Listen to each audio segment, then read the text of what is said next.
Yeah, thank you. Thank you so much for having me over here. And thank you so much for organizing ThinkyCon. It's been so amazing to look at everyone's talk today. And as it was just mentioned, so I am the last talk for today, and we are going to talk about the art of Nurikabe World and how we have brought a pen and paper classic to life without ruining it for everyone. So this is gonna be quite a chill art talk. So just sit back, enjoy the visuals, and we are going to cover quite a lot of different topics with a rather wide range. But hopefully you can pick up some nuggets from it. So first things first, hi, I'm Wiebke. I am the game artist of Nurikabe World that was released earlier this year in January 2025 on Steam. If you haven't heard of Nurikabe World before, it is our little game that we made with the three of us. It is a 3D version of the pen and paper puzzle Nurikabe. The idea is to solve the puzzles by creating rivers and islands that will sprout decorations on them and make cute little landscapes. The game has a couple of different themes and seasons that will change the vibe of the scenes. And it also comes with an editor that can be used to create your very own puzzles, and you can share them with the world or anyone you would like to share them with. But why Nurikabe?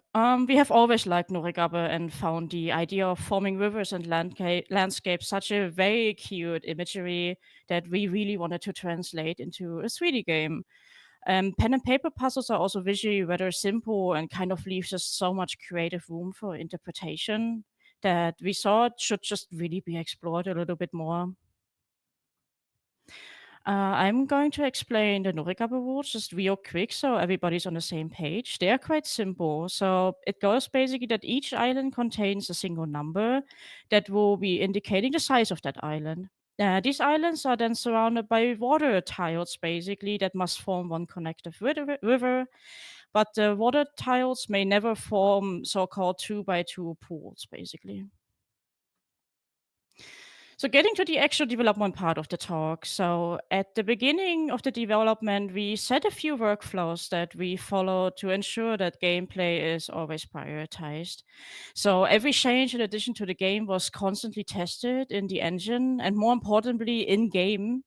And for myself, I set out that art can and should be messy at first, and just do not be afraid of changing things, even midway, especially if they seem to distract from the game at one point.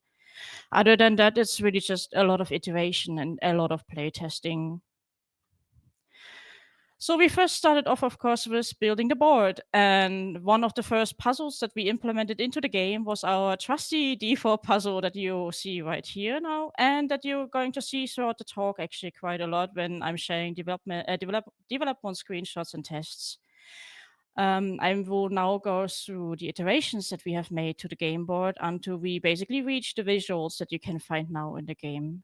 So, starting off simple, cube board, just to get the game working. So basically, we just were prototyping the simple idea. You have islands separated by water tiles, and admittedly, it was crude, but it was very playable. And for the next step, we decided to implement a dual grid system that I will show a little later once more. At this point, we were kind of considering the idea of like an infinite water board around the land tiles, but that unfortunately didn't quite work out as separating the water of the board grid basically with the surrounding water just deemed too difficult. So instead, we went back to the simple board idea because it was easy to grasp and was visually just so much more simple. At this point, we also had the idea of creating like a visual indicator for those forbidden two by two pools.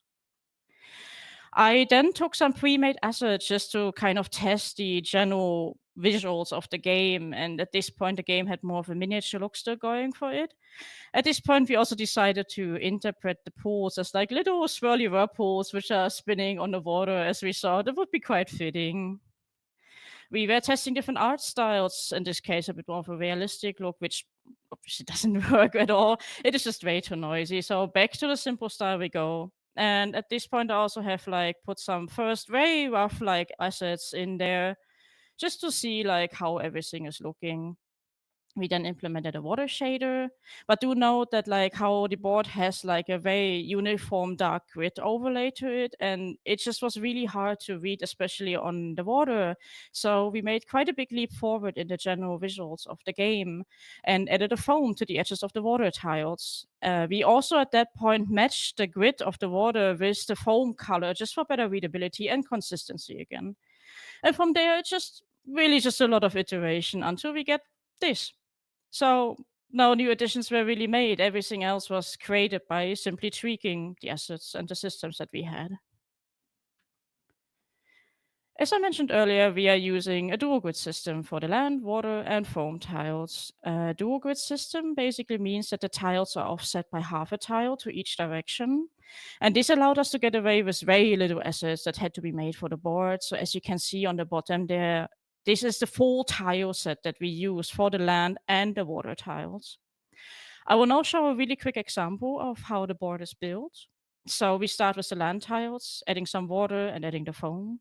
All three of these elements are based on a dual grid system, which looks like this when it's chopped up. And now pay attention to the land tile on the bottom right corner. It is chopped into basically four dual grid tiles, but once you stitch it back together, it looks like a single tile on the grid. Once we have that, we overlay a grid with a world space material. We add some decoration and you have a board. But having just a board is not enough, and it turned out that it is really important how we show it. So at the beginning of the development, we wanted to keep the camera kind of low to give the game more of a 3D feel rather than another top-down game. But with time, we realized that it just really doesn't translate well on larger boards, which we also unfortunately didn't test enough in the early stages, as you may have noticed from our default puzzle. So here you have a screenshot of like the old camera, and you may notice how in the back of the map is actually really hard to read. You can't really see the numbers, and it's generally quite messy. So instead, we opted for a dynamic camera system that will adjust the tilt and the zoom depending on the size of the board once like a certain threshold is reached. This was also important for like smaller screens such as Steam Deck, just to make the board really fully readable. Rendering grass was very close to our heart, as every puzzle starts, well, with an empty grass field, and we wanted to make that as good looking and non distracting as possible. So, one challenge that we have encountered was that the board becomes quite hard to read when the grass blades are overlapping with the grid. So, we solved the problem by keeping the grass tufts in the middle of the tiles as much as possible. But in doing so, also caused noisiness and repetition, which was actually more harmful for the gameplay. So to tackle this problem, we borrowed a technique from the game Braid, where the highlights kind of fade in and out all the time, that we implemented through a scrolling noise in a shader. That same shader also blends the bottom of the grass tufts with the ground texture to give it that nice uniform look. So this is basically the end result, but do note that this is of course a sped up video. The game doesn't move that fast. While the grass is visible at all times, decorative assets only spawn once an islet is complete and surrounded by water. And since only the completed islands can spawn decorative assets, we also realized that unlike grass that is always rendered under the clues, decorations can just cover them without an issue because the completed islands don't change anymore. They are static. But we have also, of course, added a mode that renders those clues always on top if you want to see them. And watching the landscapes grow in completed islands just also served as a great visual indicator that the island has indeed been completed. The decoration, however, did come with a similar issue as the grass when it comes to overshooting those grid tiles and required a lot of fine balancing between the visual interest and the readability. So here we have an example of the trees overlapping with the tiles behind them by quite a large margin in the middle there, causing visual clutter and disrupting the gameplay. To fix that, we had to pay attention to the place where the trees, or to place the trees closer to the center of the tiles, which allowed for better visibility. But do note, as you can also see here, it is okay and alright and kind of necessary also to make to overlap them still a tiny bit above, just to make the scene feel a little bit more organic. Because if it's taken too far, you end up with an example like this, where the trees look kind of unnatural and cramped now. So we opted for this look. Speaking of trees, Something I discovered when creating the assets for the vegetation is that the plants have to be rather uniform, similar to the ground and grass once again, as adding too many details and color variations to the leaves of the trees kind of distracts from the board and draws attention away from the gameplay. So while the trees in this screenshot, like this older screenshot, do fit the color scheme somewhat already, there are a few outliers here and there that are drawing too much attention to them, and that is just something that I really wanted to avoid. So instead, I remade the trees, I unified the colors of the leaves, and with the ground, just to keep the focus on the number and the board, which is exactly what I wanted to achieve. We even had to kind of bend reality in some cases, like this, for example, that making the evergreens orange in autumn, which was not fully uncontroversial decision in the team. There's also one exception to this in Japan spring, where I used an own color scheme just to keep that iconic cherry blossom look going for it. The buildings, on the other hand, could stand out a little more as they cover less of the board. So, of course, some slight adjustments to the colors had to be done just to make them go with the environment a bit more once again. But whenever I created new models, I would first take them into the engine just to make sure they ground well with the environment. This would happen a few times, kind of back and forth, until I was happy with the general shape. I would then add like a quick gradient material to the models with baked and ambient occlusion just to check the readability and level of detail. Once I'm happy with the overall look, I would start adding textures and repeat a similar workflow of constantly updating the models and textures in the scene. I also used, of course, this very same workflow for the vegetation earlier. But similarly to the vegetation, some color schemes were too distracting. So, for example, I plan to have green rooftops in all the seasons, but it just stood out too much in autumn. So, I opted for a red color scheme instead, which worked really great. This is a little in-engine showcase, just so you can see what the board looks like from the side. As you will notice, there's quite a lot of warping and tilting happening in the models. That is because the models are adjusted to the perspective of the camera as the game is played from a top-down angle. So when you have a top-down game, you kind of want to cheat a little bit by pushing the things backwards to make details more visible, or even like shrinking the rooftops of the houses just so they make more sense with that angle once again. On top of the individual elements, we found it important to add small details here and there to really tie the scene together. And before we added these, the separate visual elements kind of still look disconnected. So, for example, when I added the sky, we also found that the board looked somewhat detached from the background, which was especially apparent in the thumbnails of our screenshots. So, we added clouds of the bottom of the board as well, which ended up grounding the board really nicely with the background. And we implemented a dynamic system that would also take the uneven maps into account. Sometime into development, we felt that the decoration was still quite detached from the ground, so we did some testing with soft shadow decals on each tile, which worked wonders for the problem, as they added this really soft and nice ambient occlusion to the board. Lastly, there's a lot of overlapping like alpha planes all across the sky and board, just to add that nice hazy look to the atmosphere and create this kind of soft look that Nurikabe has. To achieve the final look, we still needed post processing, and we knew quite early on that we didn't want to go overboard with the post processing, just to keep the scene simple and increase performance. So Nurikabe World uses, for example, only color correction, a subtle bloom, and vignette. But especially color corrections through LUTs turned out to be incredibly powerful tool to tie the scenes together and create the desired vibe of the seasons. But due to time constraints, we kind of leaned too much into the color correction, which made tweaking any sort of color quite difficult. Because whenever I edited colors in the engine, we were actually editing colors that looked like this. So this is what the scenes look like without any color correction applied. And as you can see, they are quite desaturated. Color correction was also very screen dependent, which we realized during playtesting as I received a lot of feedback about it. This was also like a big learning experience for us, and in the future, we will try to achieve the colors in engine as close as possible with very minimal color correction at the end. So now we have a nice picture, but we still have to bring it to life. And to really sell the mood of a landscape, we added a lot of subtle motion. So we made a wind system for the trees, which was funnily enough inspired by a God of War GDC presentation. And in this system, the trunk and the leaves could be animated separately. For the grass, we just added a really like basic sway. The background is made of overlapping cloud textures that will fade in and out using two different masks. And you will also notice this really subtle cloud shadow which is scrolling over the ground. So when adding motion like this to a landscape, it is important to keep the separate elements and sync just to create a really consistent like wind direction whenever between those different layers. When planning the content for Nurikabe World early on, we initially wanted to lean on procedural generation and use randomly generated puzzles for the campaigns. These levels would have used the rule set for spawning the decorations, which is actually still part of the game right now because we implemented that part.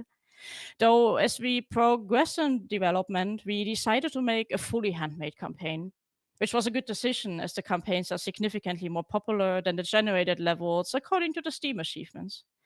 And to add even more flavor to the levels, we handpicked decorations for all the puzzles and tried to have some concept for each one of them. Like, for example, this one or this one. So, even though these are nice, if we kind of knew we were going to make this much handmade content from the start, we should have also made more assets to support that. But it was really fun to try to decorate the levels, even with the limited pool of assets that we had at hand. So even though we tried to focus on playability and art, we wanted to make sure that everyone would be able to play the game and to provide as many different accessibility options as we can. When implementing accessibility features, it was important to keep the player at full priority and push the art completely to the background. We, of course, took this into consideration beyond art as well. So I'm going to show now just how much the features affect the art. So here we have a scene with the default settings.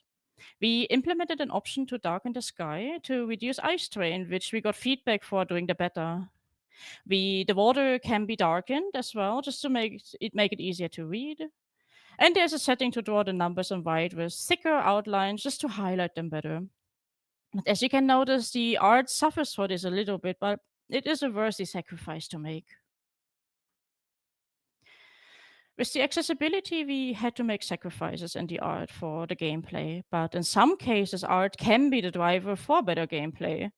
In our case, we originally planned to have shape puzzles as like a post-release feature, since we didn't want to stray too far from the classic Nurikabe at the start. But when we were making the screenshots for the store page, we realized that they were all just squares, and one of us asked, "How hard would it be to make shape puzzles?" Turned out not hard at all. It was very easy to implement compared to how valuable they were to the game.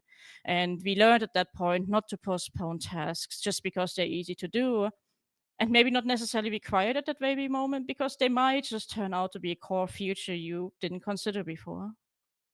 So what we ended up doing practically is pixel art with the puzzles, which really became like an iconic part of the game. Like this puzzle, which looks like a little leaf, or some shapes with handpicked decorations, or even this fish, which was incredibly fun to make. So, thank you very much for listening to my talk today, and I hope you have gotten something out of this. I guess some of the main takeaways are putting the players always first, then try to build the art as much as you can in the engine, and lastly, as we just learned, don't postpone tasks just because they're easy. Like some might seem insignificant at first, but turn out to have like a huge impact on the direction of the game. Questions? Thank you so much. I absolutely love that talk. It's great to have somebody talking about art as well at ThinkyCon. We don't get many talks about art, and it's Yeah, great thank to you. have that. And it's such a beautiful game as well. And I love that you've shown that you can take what is ostensibly just like an abstract puzzle Mm. that's normally just like black and white and on paper and turn it into something beautiful, which is great. We did get a few questions that I will Okay. ask you. I've lost the screen with the questions on. Where's it gone? Not there. There it is. Okay, cool. So a question from Feverish in the chat was, what sources of inspiration did you have for the art style?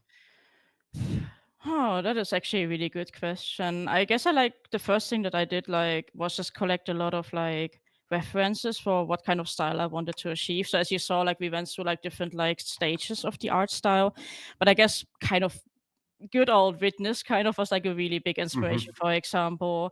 And I just generally look for like cell shaded games and so on, how they render the trees and like I just like kind of went through different games that I really aspire and that I really love the art style for, and then just went through them and made a huge list of like different like references and had a big board of references, and then just from there like went on to try to create my own style, like kind of just take pieces here and there and then create my own style from there.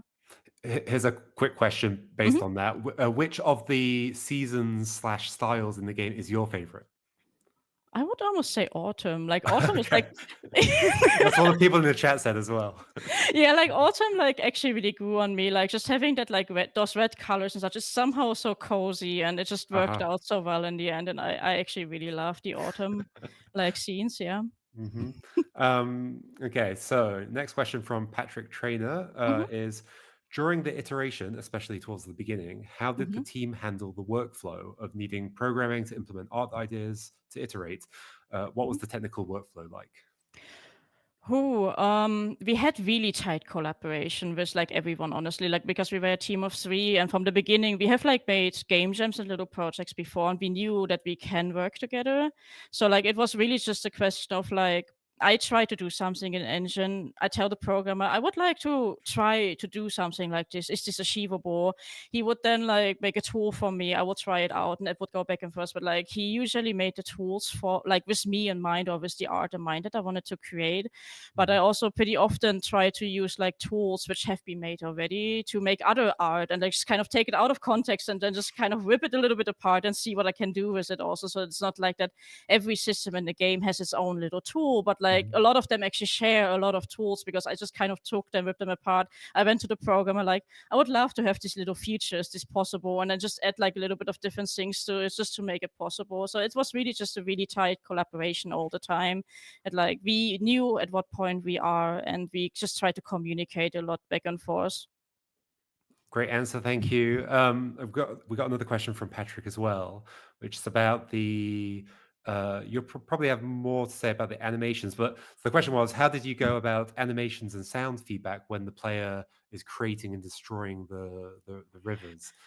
Oh, that is actually a good question. It was again actually really tight collaboration. I remember, especially between our programmer and our audio like Hmm. guy, basically that like they use the systems in Unity quite like closely. That they try to delay it, and like our audio guy basically knew how to use it and how to delay it. So it was just a lot of like trial and error until like it felt good. But like it had a lot to do with like we needed to implement, of course, first the animations and like of course the popping of the little tiles, then adding the sound and then just repeat it over and over until we kind of get to it. It was just a lot of iteration. Like Did, this game is actually just a hell lot of iteration, to be honest. did the like when you're drawing the rivers in and they appear Yeah, yeah. in place, did that Mhm. affect your process at all? Did you have to adapt the models to work for that, or was it Not all even just like that. in code basically? Yeah, I don't think that much actually. Like it went pretty seamlessly that like when I made the models and I had the section that like I had to of course adjust where the models sit. But Mhm. once they were put in place, there was really not that much. I just tweaked the water shaded into the liking that I wanted, and then like everything just kind of fell into place really quickly. Like once those systems were in place Mhm. and I could play around with them, like it just I kind of all just suddenly like came together. It's really Sounds hard great. to explain kind of. Just seemed to work out. So I had one last question for you as Of well, course. which is you mentioned at the point where you were talking about color correction, Yeah. you did some color correction, and Hmm. you said that you got lots of feedback from people, something to do with the color correction on different devices or screens. Yeah. Could you elaborate a little bit more about what kind of feedback that Um, was? it wasn't beta testing because like I had kind of like set up the scenes at that point Mhm. already. We then brought the game to the beta testing, and I received feedback like, yeah, this the sky is a little bit too bright here, the colors are a little bit too saturated there, the trees are kind of too blending, they are too standing out. It was Okay. of like lot of like feedback like that, and Yeah. then like like I took the feedback, I revisited the scenes then, and then like remade them again, or like not fully remade them, but I tried to like tweak them like little by little until I reached like a point that I was like, okay, I'm really satisfied with this now, and this is really balanced now. Mhm. But I did just notice at that point that on my screen it looked pretty fine, I would guess. And Sure. then somebody would come and it's like this one spot looks really bright there, and I'm like, it's not that bright on my screen, but let me try to tune it down, basically, and then it Did was better. did you end up having different color correction on different devices, or did you just keep it because you just found a version of it that worked well on most devices? Um, I feel like that because we have tried, of course, with different devices. Like I have my computer, then we have another Hmm. computer, we have the Steam Deck, and we have the Yeah. TV, and we had so on. So like I kind of went through different devices also, and just try to like check through all of them as much as I can, and just try to balance it until Hmm. they looked as balanced as they could be on all the devices, basically. Okay, and then sorry, I'm going No very worries, deep no into worries. this question. How did you, when you were getting that feedback of like this is too bright, this Mhm. is, how did you balance that against the feeling that maybe that's just subjective and like you have your own Mm, personal yeah. aesthetics that you're aiming for versus what they are interested in? How did you? Yeah, that definitely did come across as well. Like at some point, like when I got the feedback and then there was still some feedback kind of coming down, I'm like, okay, I'm kind of locking this in now because I am happy with how balanced this is now. I know this will most likely not make every single person Sure. happy, Yeah. but like I had an artistic vision still to some degree, and I was Yeah. like, okay, like I will adjust it as much as I can. So because I don't want to like like distract people from the gameplay, of course. Like this was still first and foremost, once again, had to keep the player in mind.